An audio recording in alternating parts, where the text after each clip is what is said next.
Et salut à tous, c'est Clément, on se retrouve pour l'épisode 13 du Let's Play de Steins Gate 0. Alors comme je vous l'avais dit à la fin du dernier épisode, ça y est, les choses sérieuses commencent, on entre dans la ligne alpha. Alors pas alpha de l'univers de Steins Gate, hein, alpha du jeu, du scénario. On va, dans cet épisode 13, faire un choix qui va être décisif sur la suite du jeu, puisqu'on va perdre l'accès à un certain nombre de fins. Je vous invite à aller voir la vidéo annexe qui va sortir normalement en même temps que cet épisode, pour plus de précision. Voilà, je ne vais pas répéter ce que j'ai déjà dit dans cette vidéo de 10 minutes. Mais voilà, on va faire un choix maintenant qui va être crucial. Et donc je vous invite à bien vous accrocher parce que là voilà, le scénario va prendre un certain tournant maintenant, qui va être décisif. Du coup, installez-vous bien, tranquillou pilou, on est parti pour, je pense, une bonne demi-heure. Peut-être même 3/4 d'heure, on va voir. Voilà. Allez, c'est parti. L'appel venait de Amadeus Kurisu. Donc comme je vous ai dit, on va décrocher. On pourrait faire le choix de ne pas décrocher, ce qui va nous emmener ailleurs, mais pour l'instant dans le scénario, on va décrocher. Qu'est-ce qu'il y a?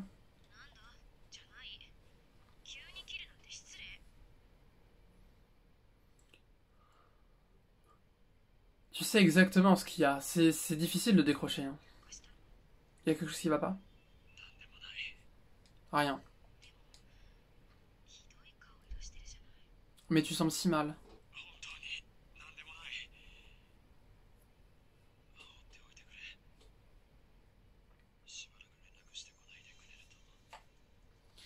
Y a rien vraiment, laisse-moi seul s'il te plaît. Ça m'aidera bien plus si tu ne me parles pas pendant un moment.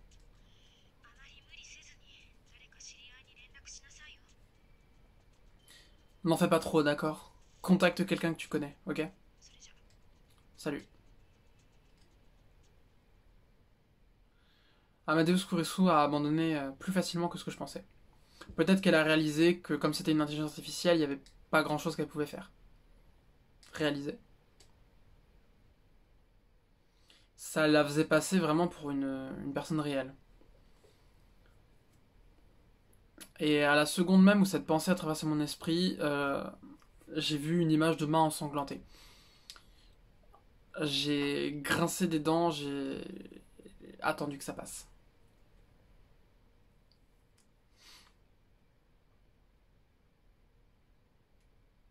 Je devrais peut-être éteindre mon téléphone jusqu'à ce que ça passe. J'étais bien jusqu'à il y a peu. Mais maintenant, juste entendre la voix d'Amadeus Kurisu est assez pour me faire paniquer. Je suis en train de revenir à comme j'étais il y a une demi-année. Même, même ça en fait, même juste entendre la voix de Kurisu suffit à me rendre nauséeux. J'aurais dû laisser tomber avec ça. J'aurais mieux fait de pas essayer de chasser l'ombre de Kurisu. Pour l'instant, je devrais juste éteindre mon téléphone. Mais finalement, j'arrive pas à prendre la décision. Voilà, donc là, le choix majeur dont je vous parlais, il est là. Il est maintenant. On n'a pas éteint le téléphone et voilà, c'est un choix majeur dans le jeu. J'ai avalé une bouteille d'eau minérale tout entier et j'ai repris mon souffle. Il y avait toujours un petit peu de temps avant ma rencontre.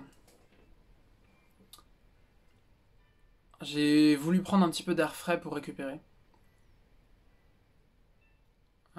J'ai regardé la scène en dessous du passage des passants.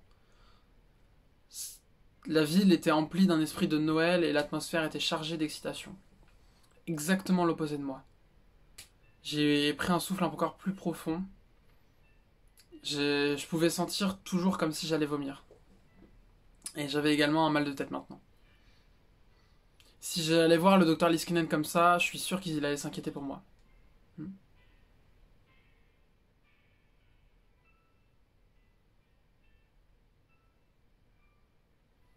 Et puis j'ai réalisé qu'il y avait deux filles qui venaient vers moi dans les escaliers et qui me regardaient.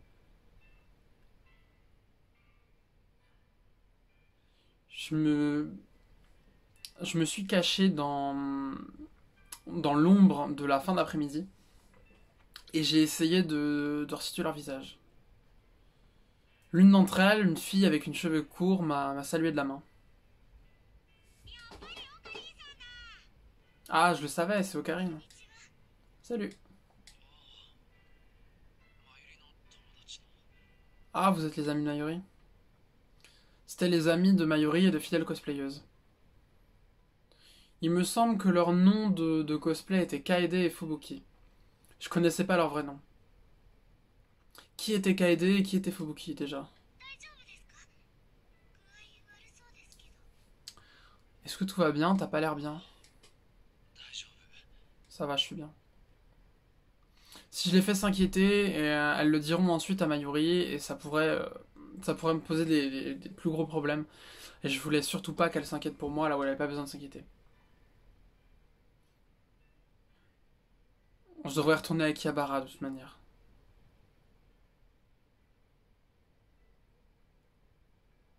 J'ai fui les gens que je connaissais juste en marchant à travers la ville.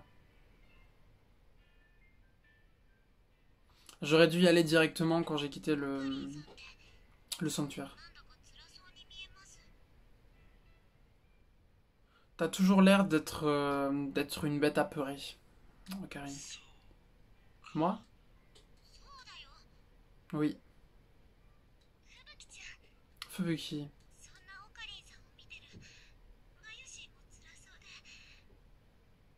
Et quand Mayuri te regarde, elle a l'air elle aussi de souffrir.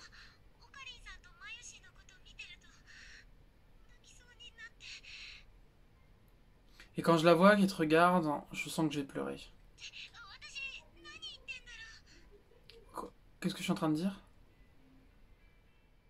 Cette fille Fubuki doit vraiment tenir à Mayuri. Je me suis senti un petit peu mieux en entendant ça.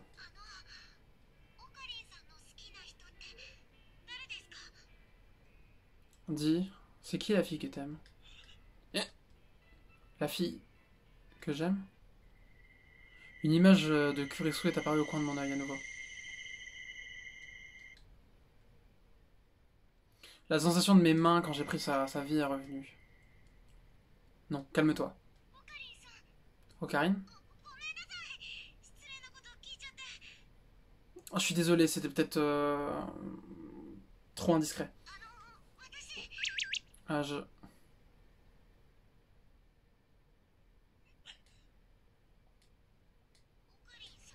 Ocarine? Est-ce que tu vas bien?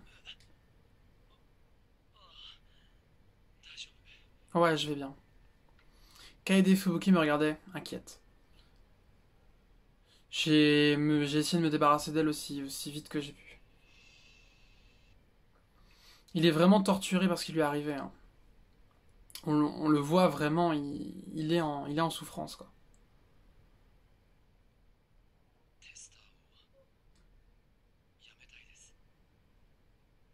Je veux arrêter d'être un testeur. En commençant la conversation comme ça, Mao et Leskinen semblaient tous les deux choqués. Nous sommes rencontrés dans une chambre d'hôtel luxurieuse au cœur de Tokyo. J'ai senti comme si ce genre de réunion secrète qu'on voit dans les films d'espionnage,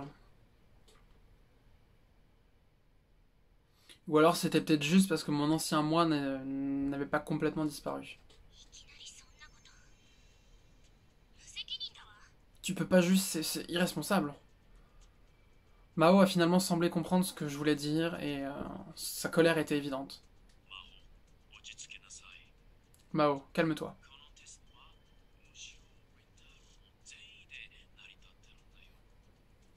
Rintaro est celui qui nous aide pour les tests.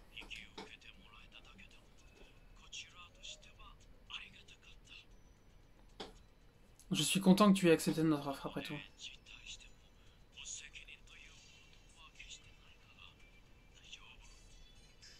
Si tu veux t'arrêter là, tu n'es pas irresponsable du tout, ne t'inquiète pas. Docteur Aliskenen a souri et m'a offert sa main.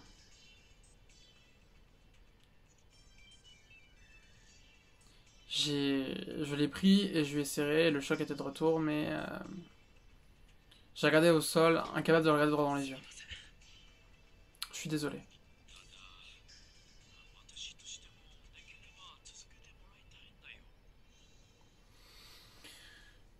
Bien que j'aurais préféré que tu continues,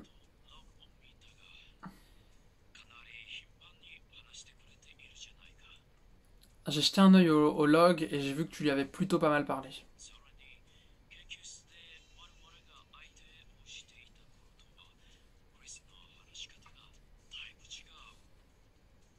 Et la manière dont Kurisu te parle est vraiment très différente de celle qu'on peut entendre au laboratoire.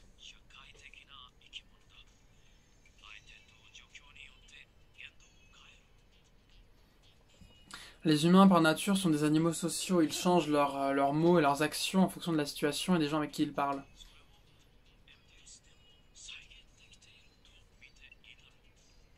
On peut dire qu'Amadeus fait la même chose.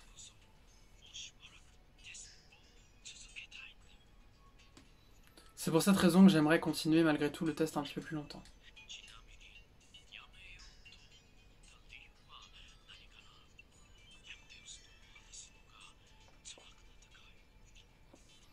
En parlant de ça, pourquoi as-tu décidé d'arrêter? Est-ce que parler à Amadeus est devenu douloureux? Non, c'est même l'opposé. L'opposé.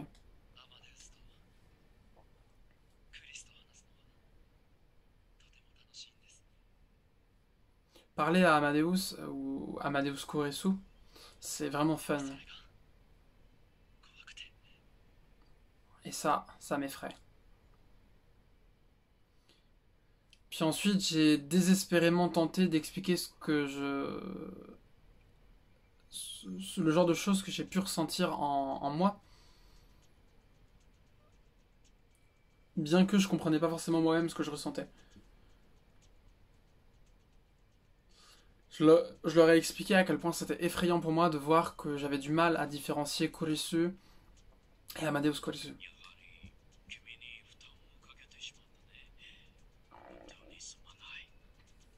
Je pense que ça a dû vraiment te mettre beaucoup de stress sur les épaules. Je suis vraiment désolé.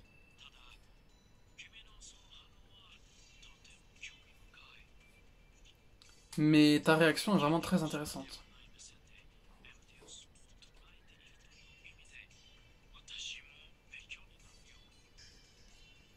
Cette manière que tu as eu d'interagir avec Amadeus d'un point de vue pas du tout scientifique, c'est vraiment des données de grande valeur pour moi.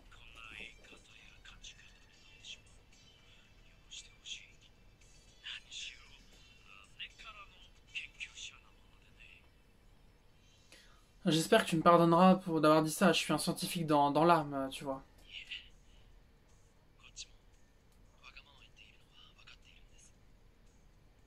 Non, je comprends, c'est moi l'égoïste ici. Mao n'avait pas dit un mot depuis un moment. Euh, Elle était vraiment concentrée sur ce qu'elle faisait et étudiait avec une grande attention les logs d'Amadeus. Je voulais pas qu'elle me regarde parce qu'elle m'aurait fait sentir coupable, mais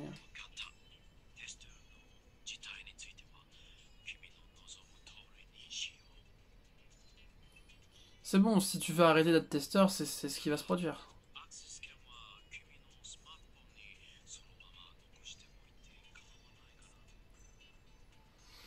Mais est-ce que ça te pose un problème si on te laisse l'accès à notre programme sur ton téléphone? Hein?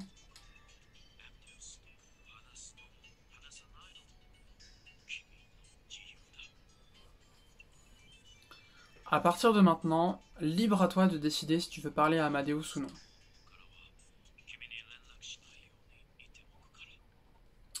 Je demanderai à Amadeus Kurisu de ne pas te contacter.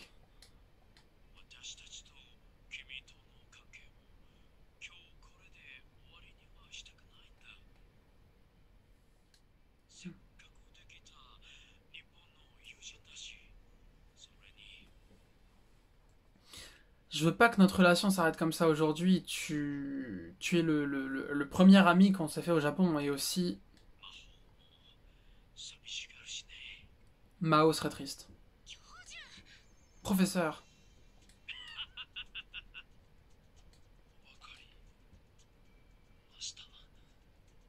je comprends.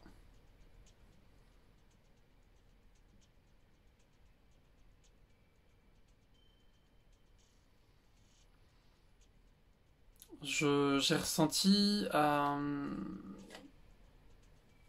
j'avais envie d'arrêter, mais dans le même temps, je ne voulais pas perdre ma relation avec le docteur Liskinen. Mon but d'aller à Victor Kondria n'avait pas changé.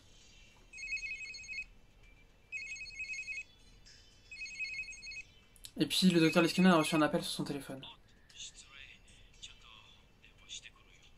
Ah, excuse-moi, je dois décrocher.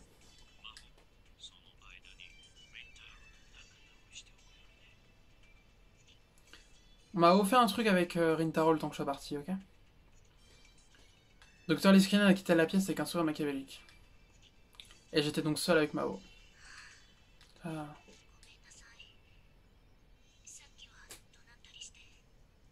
Je suis désolé de m'être fâché. Non.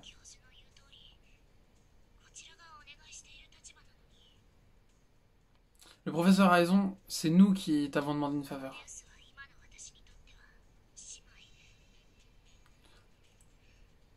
Amadeus, c'est... Amadeus, c'est comme une sœur pour moi. Ou... non. Plutôt comme un enfant.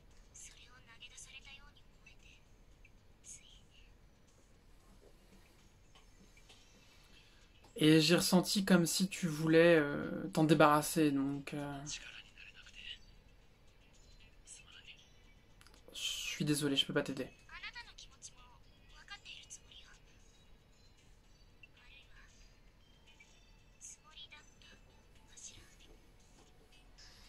Je crois que je comprends ce que tu ressens, ou plutôt je pense comprendre. Mao a soupiré à nouveau.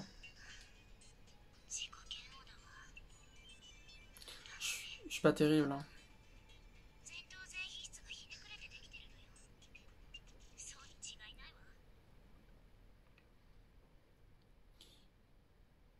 Mon cortex préfrontal est peut-être sorti tout bousillé quand je suis né, ça doit être ça. Hein?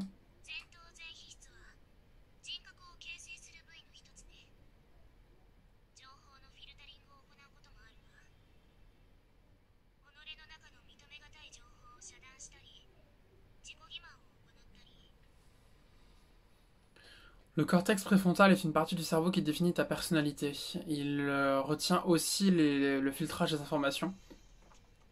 Quand il y a quelque chose que tu ne veux pas admettre, il supprime cette information. Ou alors il t'en enlève le sens. Je comprends pas vraiment.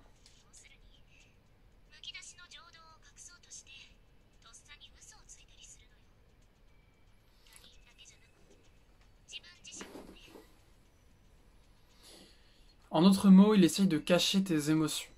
Et en disant des mensonges. Pas pour les autres personnes, non, pour toi.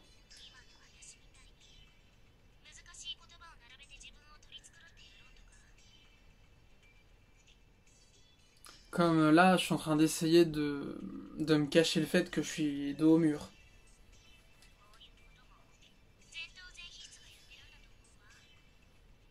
Je pense que c'est mon cortex préfrontal qui fait ça. Ça pourrait s'appliquer aussi à mon ancien moi, au Inkuma. Quand, quand j'ai réalisé ça, il n'y avait pas grand chose que je puisse dire.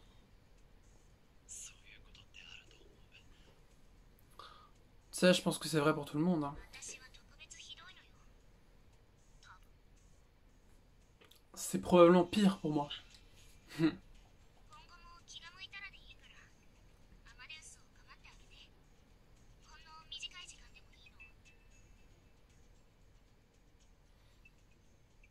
Juste en parlant de ça, si jamais tu ressens une envie, n'hésite pas à parler à Amadeus.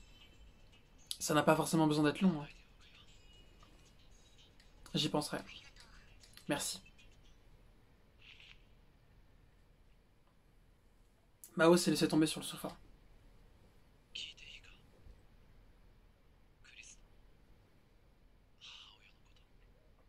Est-ce que je peux te poser une question à propos de la maison de Koreso? Hmm.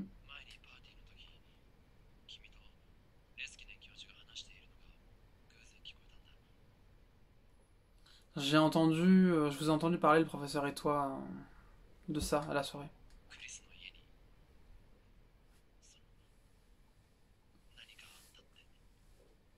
Vous avez dit que quelque chose était arrivé à la maison de Kurisu. Oh, ça. Mao a semblé s'en rappeler rapidement, elle a acquiescé.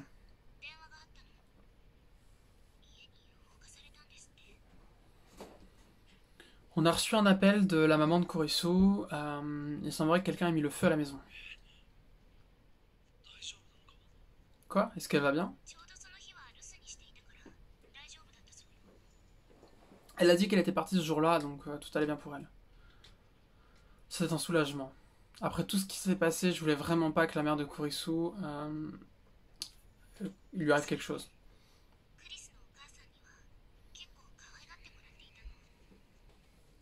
La mère de Kurisu semble vraiment m'apprécier.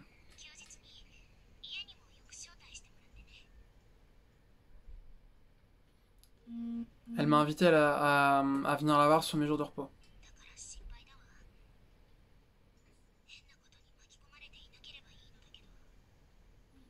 Donc ça m'inquiète. J'espère qu'elle n'est pas prise dans quelconque affaire bizarre. Bizarre.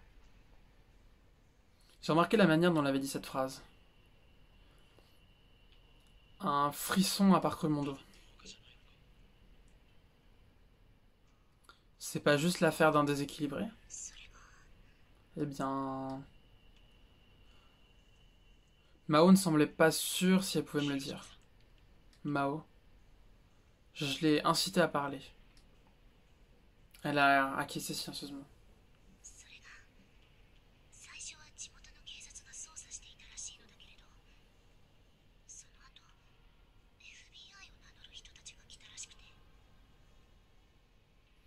Eh bien, dans un premier temps, c'est la police locale qui a mené une investigation.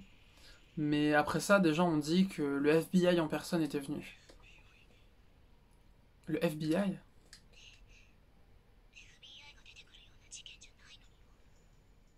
Hmm, c'est ce que j'ai compris. Et c'est étrange, habituellement, le FBI n'est pas impliqué dans ce genre de choses.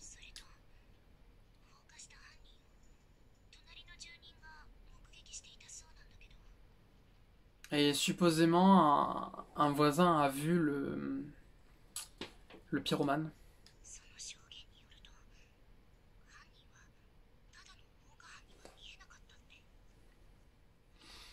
Et de ce qu'elle a dit, il semblerait que les criminels ne ressemblaient pas à des criminels classiques.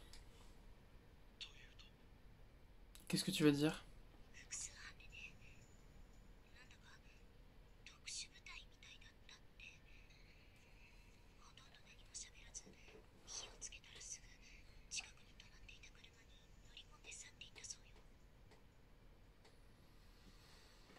Déjà, il y avait plus d'une personne, et elle a dit qu'il semblait plus comme une force spéciale d'intervention. Euh, ils ont dit aucun mot, et quand le feu a commencé à partir, ils sont montés dans une voiture et ont disparu.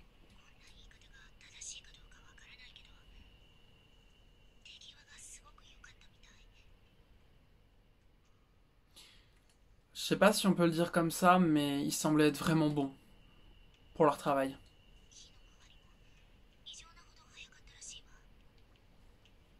Et elle a dit que le feu avait pris vraiment vite. Est-ce qu'elle est en train d'essayer de dire que c'est pas le travail d'un pyromane classique, mais le travail d'un professionnel? Je pouvais pas écarter cette possibilité.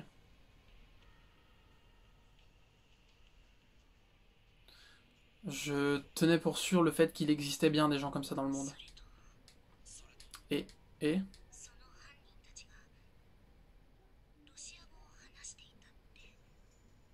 le voisin a dit qu'il parlait en russe. En russe? Russe.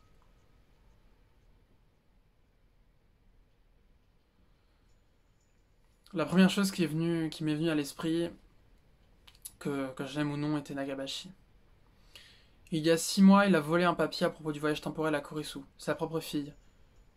Et, et l'a utilisé pour trouver asile en Russie. Est-ce que ça a quelque chose à voir avec ça? Et puis il y a autre chose.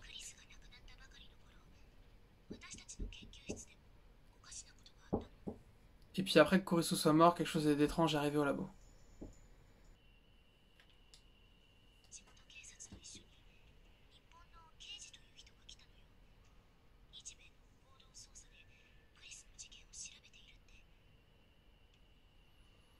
Quelqu'un qui a prétendu être un détective japonais est venu nous rendre visite avec la police locale. Ils ont dit qu'il faisait partie d'un groupe d'investigation Japon-États-Unis qui menait l'enquête sur la mort de Kurisu. Évidemment, on a aidé autant qu'on a pu, mais quelques jours après, l'université a interrogé la police.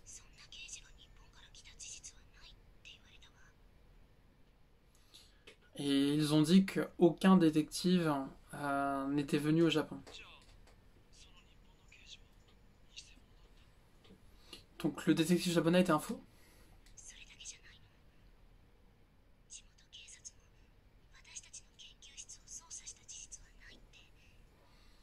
Et c'est pas tout. La police locale a affirmé qu'il n'avait jamais recherché notre laboratoire.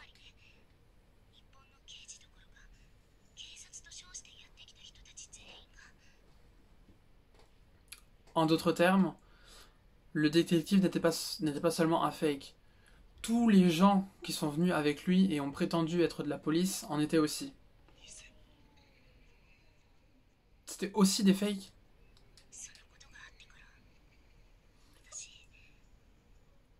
Après ça,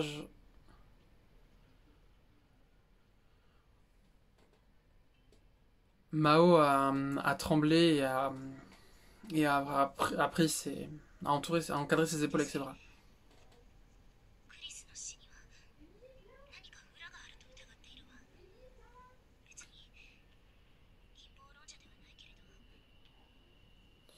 J'ai commencé à me demander aussi s'il n'y avait pas quelque chose de plus avec la mort de Kurisu. Je suis pas vraiment dans les théories du complot, mais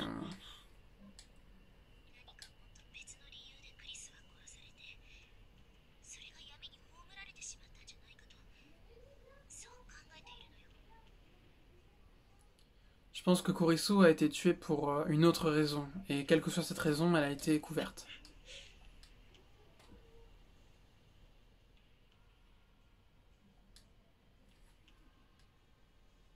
Je suis celui qui a tué Kurisu, et la police ne m'a jamais trouvé. Ils ne le feront jamais probablement. Personne ne pourrait prouver que le meurtre a été commis par un voyageur temporel.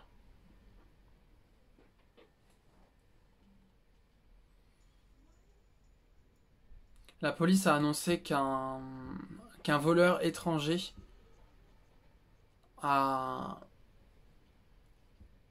a été arrêté dans les magasins du Radio Building et Kurisu a été tué parce qu'elle l'avait vu.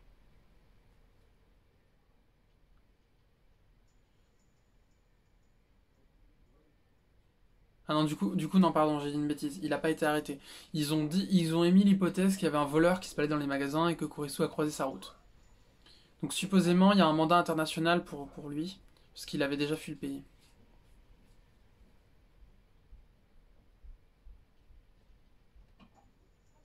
Et quand j'ai tué Kurisu, il y avait une autre personne aussi, le docteur Nakabachi.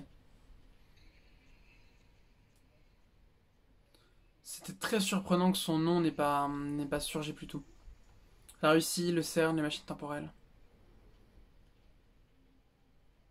Je me suis souvenu du futur dont Suzuha avait parlé, ou devrais-je dire John Titor. Elle a dit que la Troisième Guerre mondiale était sur le point de se déclencher. Moins d'une décennie avant. À, à moins d'une décennie de maintenant. Et c'est la machine temporelle qui déclencherait ça. Les États-Unis et la Russie étaient dans une course pour la développer. Ah non. L'Europe et la Russie étaient dans une course pour la développer et maintenant même l'Amérique voulait intervenir. Ça va devenir le bordel.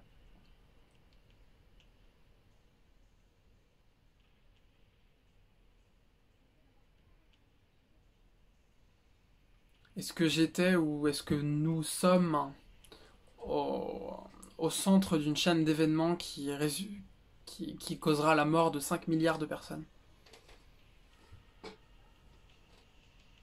Je pouvais pas m'empêcher de penser à ça.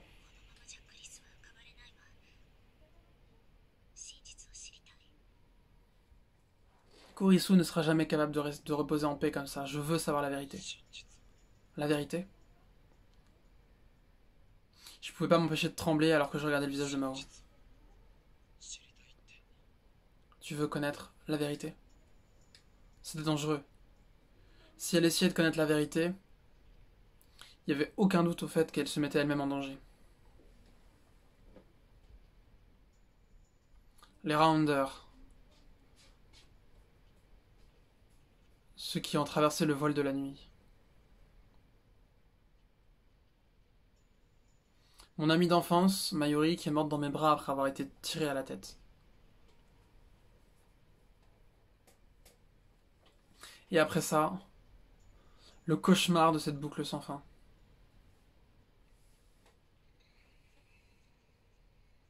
Toutes ces horreurs que j'ai expérimentées dans la ligne alpha me sont revenues en mémoire. Mais c'est quelque chose que tu devrais laisser à la police. Tu crois vraiment?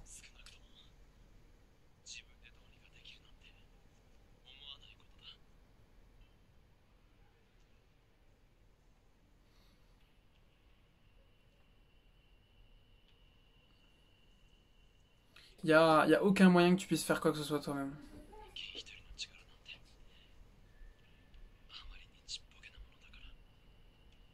Une personne seule peut faire si peu de choses. Après que j'ai dit ça, je l'ai regretté. Mais c'était trop tard. Le regard de Mao est devenu perçant.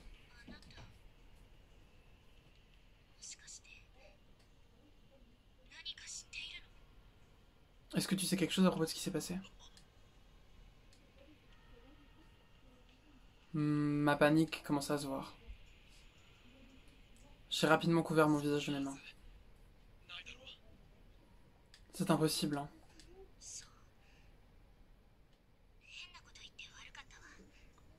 Désolé d'avoir été bizarre.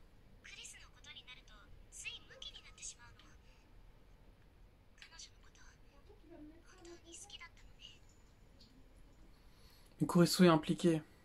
Je peux rien y faire. Je l'aimais vraiment.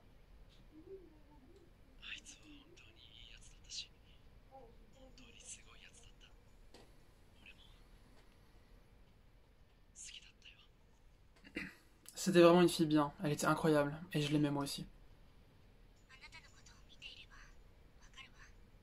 Ouais, je le vois bien en te regardant. Un lourd silence s'est abattu entre nous.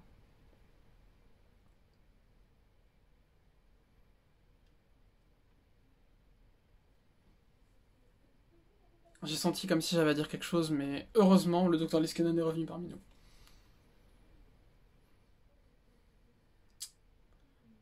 Bon. Eh ben, écoutez, je vous propose qu'on s'arrête là.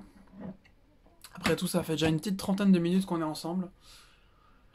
Un épisode très intéressant, hein. Si vous voulez, on le voit directement qu'on s'est orienté sur une route par le fait que ça y est, les choses se mettent vraiment en place. On a des éléments un petit peu mystérieux. Qui était cette soi-disant fausse police? Qui était ce faux détective? Pourquoi est-ce qu'ils en ont après Kurisu? Qu'est-ce que Kurisu aurait pu avoir sur elle ou chez elle qui aurait pu intéresser un groupe de personnes, une organisation a priori criminelle, au point qu'elle aille jusqu'à mettre le feu, tout simplement, à sa maison, pour faire disparaître ses papiers. Enfin, ses papiers ou ces choses. Hein. Moi, je dis des papiers parce que bah, c'est des scientifiques, donc ils ont tendance à imprimer ce qu'ils font, mais qu'est-ce que Kurisu pouvait garder avec elle de si dangereux au point qu'ils essayent de le détruire? Je vous invite à réfléchir là-dessus. Moi, j'en dis pas plus. On verra ça tranquillement dans la suite là, des épisodes de Steins Gate 0. Donc le prochain épisode sortira dans 2 jours, hein, normalement. Si j'ai bien fait mon taf, normalement ce sera bon, il sortira en temps et en heure, comme il faut. Donc soyez là au rendez-vous.